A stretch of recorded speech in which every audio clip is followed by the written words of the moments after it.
Hello and welcome. You're watching To The Point.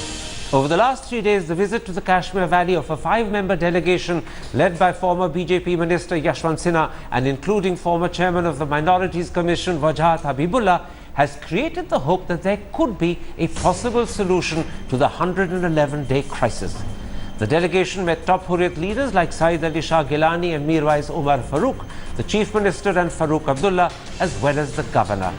They returned today, and now joining me is the man who initiated the visit, Wajahat Habibullah. I'm also joined by former head of RAW, A.S. Dullat, and the editor of Rising Kashmir, Sujat Bukhari. Wajahat Habibullah, Yashwant Sinha has made it clear that the 5 of you went in your individual capacities as people of goodwill. Am I right in believing that you thought of this idea and initiated it, and it actually arose out of an article you wrote recently for the Hindu newspaper? Oh yes, in the sense that we were not really a delegation. We were a group of people, and as Yashwantji has said, who thought alike and went ahead with this effort. Yes, and it was initiated in that way, that by my article in the Hindu, to which I received a response, including a response from Mr. Yashwant Sinha, in which he said that he also was very concerned about the developments in Kashmir and would want to work in whatever way we wanted.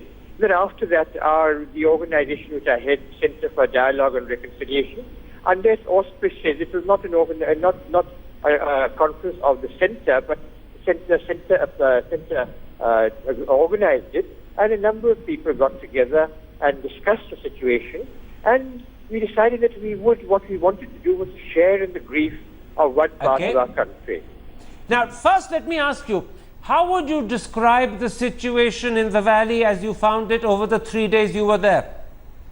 Very sad. The situation is very sad. It was so quiet, so peaceful in a way, and underlying that is this atmosphere of resentment, anger, hatred, frustration. So it was very sad in that way. Resentment, anger, hatred, frustration against India, do you mean? Against India, against the authorities, against all authority, in fact.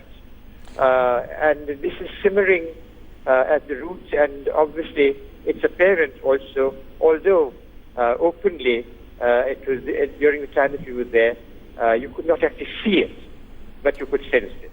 Now tell me, who were the main people you met? Well, we tried to meet a large cross-section of people. As you mentioned, we did meet with the leaders of the Hurriyat. I met with the Chief Minister, the former Chief Minister, Dr. Farooq Abdullah, former Union Minister, and we all met together with the Chief Minister.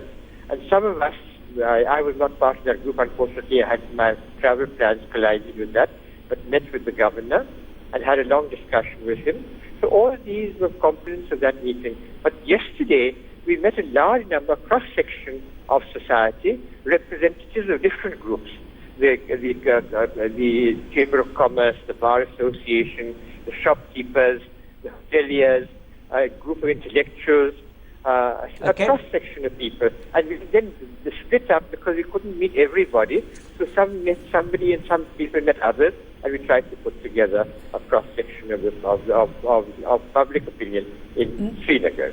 Now, Wajahat Habibullah, unlike the way he shut the door on MPs like Sitaram Yechuri when they tried to meet him in September when they were part of the all-party delegation that visited the valley at the time, in your case, Saeed Ali Shah Gilani met you.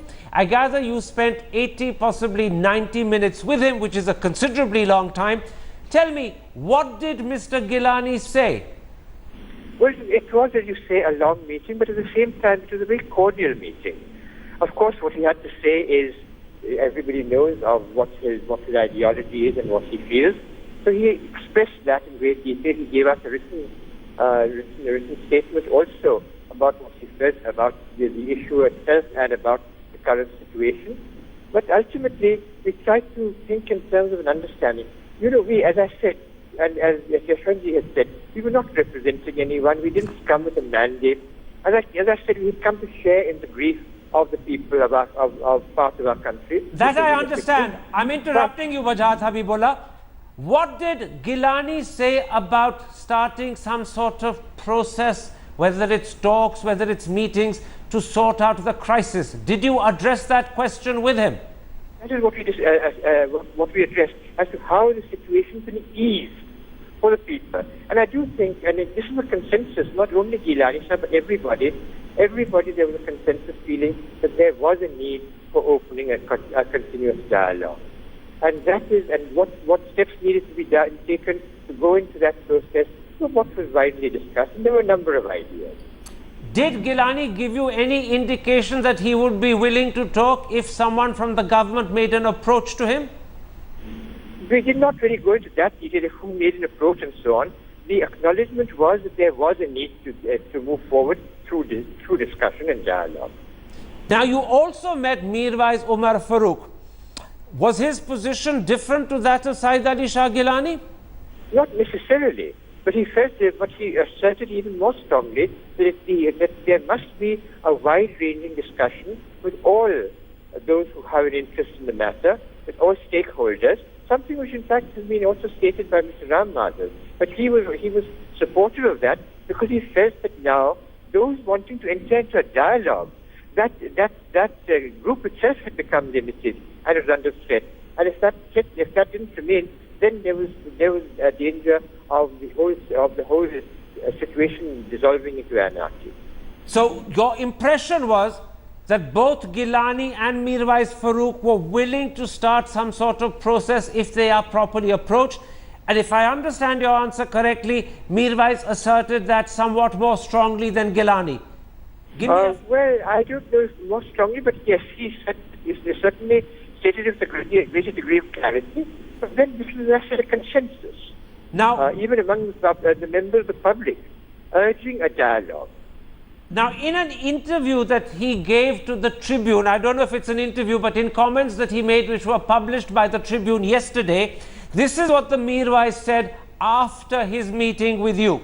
I'm quoting him. First, let the government stop atrocities, killings, human rights violations and arbitrary detention and arrest. Let it also allow the joint resistance leadership to meet and consult each other. Do you believe, in a sense, those are Mirwais's conditions that have to be met before he is prepared to talk to someone from the government? As I said, we were not really negotiating the initiation of a dialogue. We were just exchanging ideas. And these were among the ideas that were certainly exchanged. And now the matter has to be carried forward.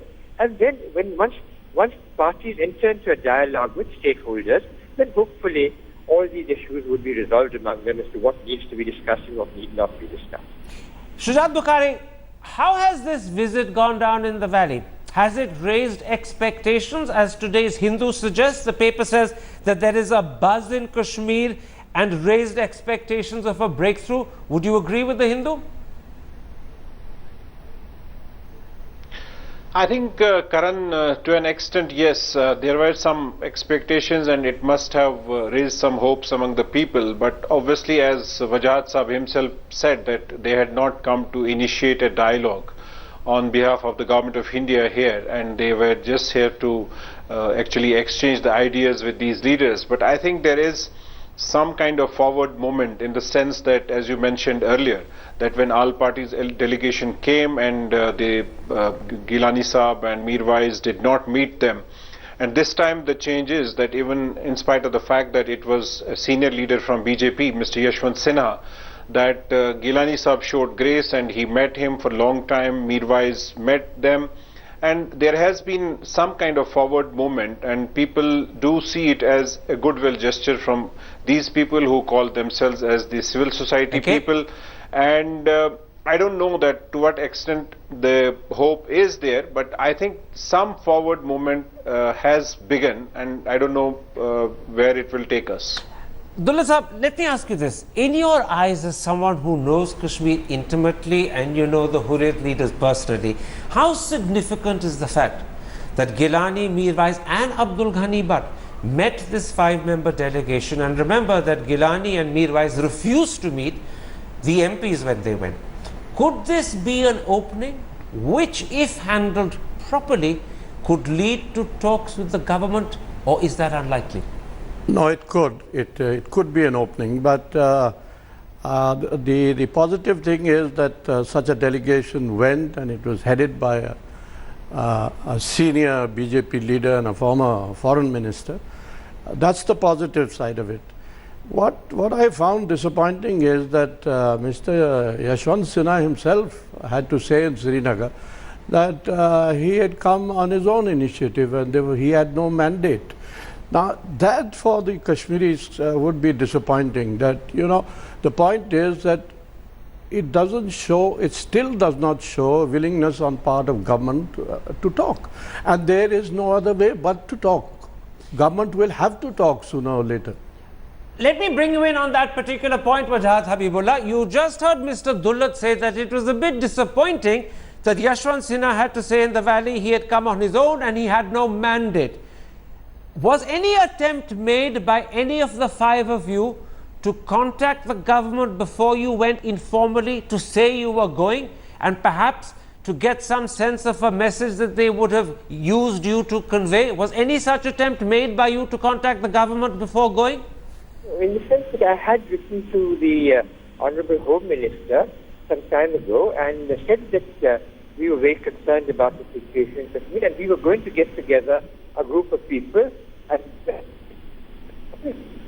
after that, the group of people decided only last Friday that this is not a delegation. Can I interrupt? The line is not very clear, so I need you to repeat this. You said that before you went, you had been in touch with the Home Minister and you had indicated to the Home Minister that you were going, so he was aware that there was a visit in the offing. No, we had not indicated that we were going. At that stage, had only indicated we were putting together a group of people who would discuss the issue and see how we would move ahead. Then when we put together, when that group met, that decided that some of us would actually go to Kashmir. And that happened only last Friday. So thereafter, we immediately informed the government that we were going. We informed the government of J&K that we were coming. And then we went across. But the notice, of course, in that time was very short.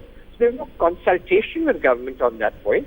As I mentioned, this is an individual initiative by various members of civil society. Sure. But government had been informed about it. Absolutely. The government had been informed both in Delhi and Srinagar that you were going. And secondly, before you decided to go, you'd also been in touch with the Home Minister to say that you were putting together this sort of group of like-minded people. That I've understood correctly. Yes or no? That is correct. Now, I know your delegation met Mehbooba Mufti. In fact, you dined with her last night. The day before that, you personally dined with Farooq Abdullah. Tell me about Mehbooba Mufti. Did you get the impression that she is ready to talk to Hurriyat? Because after all, the commitment to talk to all stakeholders was made at the concluding meeting of the all-party delegation as far back as the 7th of September. And that's 1 month and 20 days ago. So did you get the feeling that Mehbooba Mufti is now ready to start some sort of process with Hurriyat? Well, you see, all the meetings were very cordial, and I think we mentioned this earlier also. Whether it will help in initiating a dialogue on this process, we didn't really go into that. We brought to her notice the various discussions that were there and the need for a dialogue. Now, how such a dialogue process is initiated, we really didn't go. We didn't have any authority to do that. That so-and-so would start with a dialogue and so-and-so would start with a dialogue. We only urged that there must be an engagement through dialogue of all stakeholders. Can I ask, I'm interrupting you, can I ask you to hold the phone as close to your mouth as possible? I know you're stuck in traffic in Delhi, and today, just before Diwali, the traffic is horrific, but please hold the phone as close to your mouth as possible. Tell me, Wajahat Habibullah, the real block about meeting Hurriyat is not in Srinagar and it's not with Mehbooba Mufti, it's in Delhi and it's clearly with the Modi government.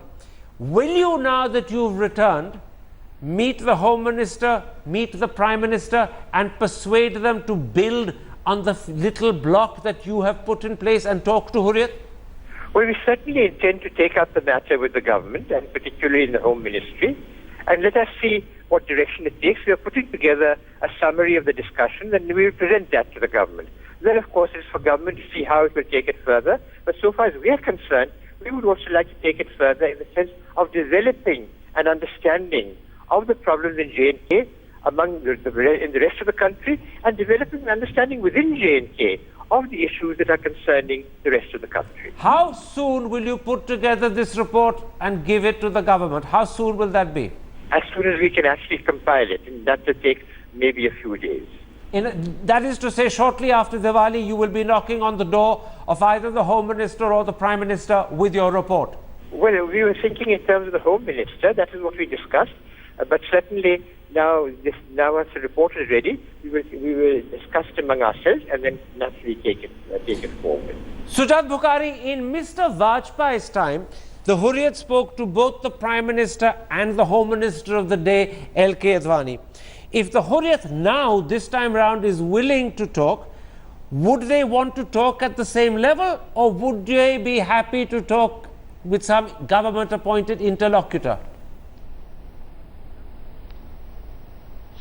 Karan, I think the first and foremost thing is that the Government of India has to make its intentions clear that whether it really wants to talk or not, because the fact, as you mentioned, that Mr. Yashwant Sinha had to say that he had come to Srinagar in personal capacity. I think they did the right thing, because as far as the credibility of the institution of dialogue vis-a-vis Delhi is concerned, that is very abysmal. That's at the lowest level. So they would have lost their credibility if they would have in any way connected themselves with the government, because in past four months the government has dealt with Kashmir's situation with utter contempt. So I think the level of talks, as of now we are talking, and I think there's an opening with this group, and Government of India will have to come clear on this, that whether they really intend to talk. If they really want to talk, obviously the level has to be the higher level. But at the same time, I think that the talks and the process of dialogue, as far as Kashmir's long pending dispute is concerned, has to be dealt with by a process. It cannot come overnight. It cannot be resolved in 1 or 2 meetings. But I think that there has to be an institution of dialogue, and Government of India must appoint a permanent interlocutor.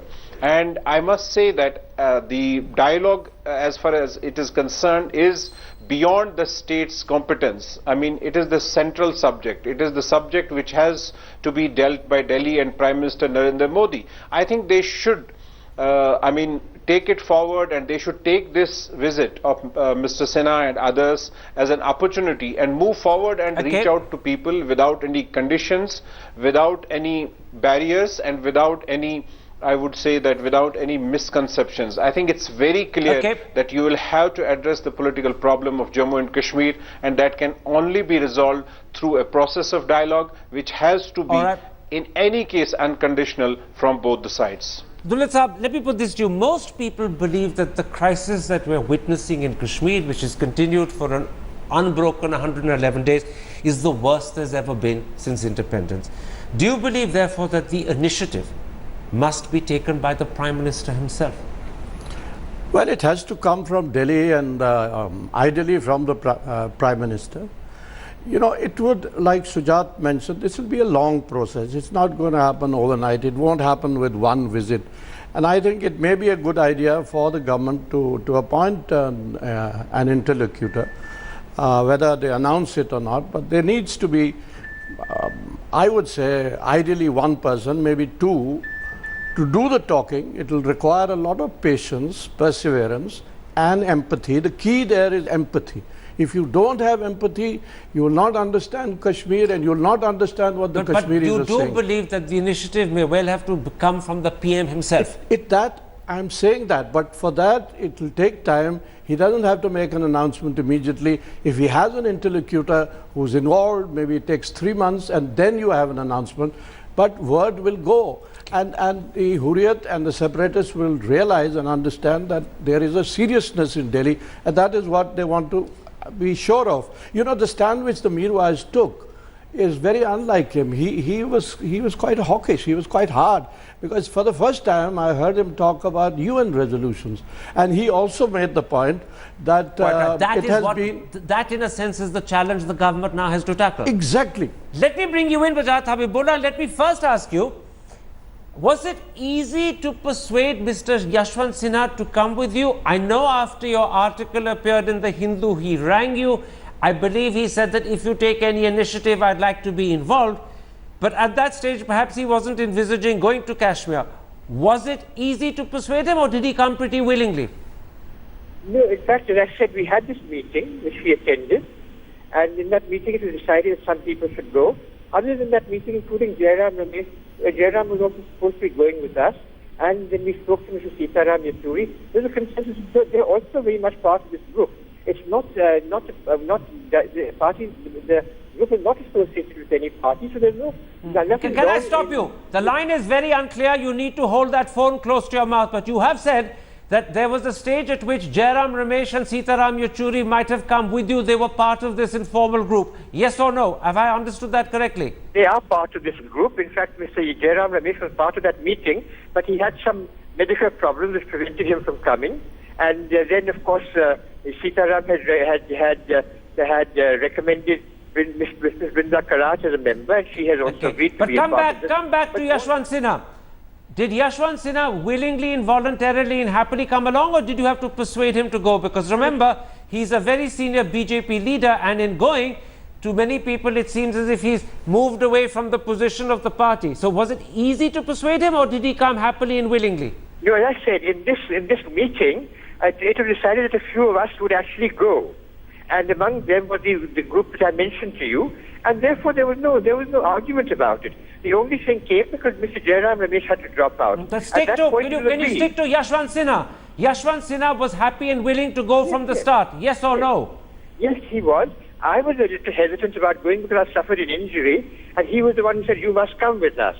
And so I did go with the group. So Yashwant Sinha was keen to go. I'm asking you to confirm that. It was. I confirmed that. There was no hesitation on his side at all. Okay. Now, one other thing. When you meet the Home Minister, what will be your advice to him about handling the situation? After all, you are a group that comprises a former Finance Minister and former Foreign Minister, a former Chairman of the Minorities Commission and Chief Information Commissioner. What will be your advice to the Home Minister? Well, you see, that will really depend upon developments that take place now, in the next few days. You say that there's been a hope, there's been a promise. Has that had any effect? On the basis of that, then we would be able to go to the Home Minister, the Honourable Home Minister, and suggest concrete measures to move forward. What those concrete measures will be will depend on the developments that take place over the next few days. And when you say it depends on the developments, do you mean it depends upon the meeting your group has when you're all back in Delhi and you're finished with your report, or are you talking about other developments? Well, that's part of it. Let us see what effect our going there talking to people has in the polity of the state itself. Because I told you, we engage with all sections of society. Does it bring them together? Does it mellow adversity, or has it vitiated that? All those things will have a bearing on what we actually then go ahead and suggest. In other words, you're waiting to see what impact your visit has on civil society in Srinagar, on the administration in Srinagar, and then depending on that, you will work out what advice you will offer the Home Minister when you meet him. Is that correct? Well, I don't know about the word advice, certainly suggestions. But yes, it will depend upon those developments and what conclusions we come to. Because I said we are a disparate group of people. We have to come to certain conclusions as to what exactly it is that we want to move forward with the government. All right, that's absolutely clear. Very quickly, because we're out of time, what would be your advice to the Home Minister at this point? A brick has been laid on what will have to be a very tortuous path ahead. A step has been taken, but it's been taken by individuals acting in their capacity, but they've created an opening. What's your advice to the Home Minister about how he should use this opportunity? My advice to the Home Minister would be that appoint Mr. Yashwant Sinha as the official interlocutor, just as Mr. K.C. Pant was at one point of time. And he's made a good beginning. The very fact that he could meet and Gilani entertained him, and he also met the Mirwais, and they're comfortable with him.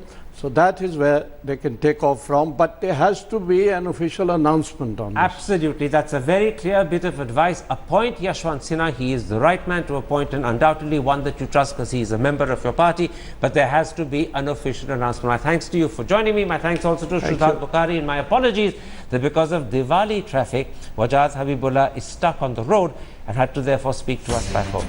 If you have been, thanks for watching. Goodbye. Good night.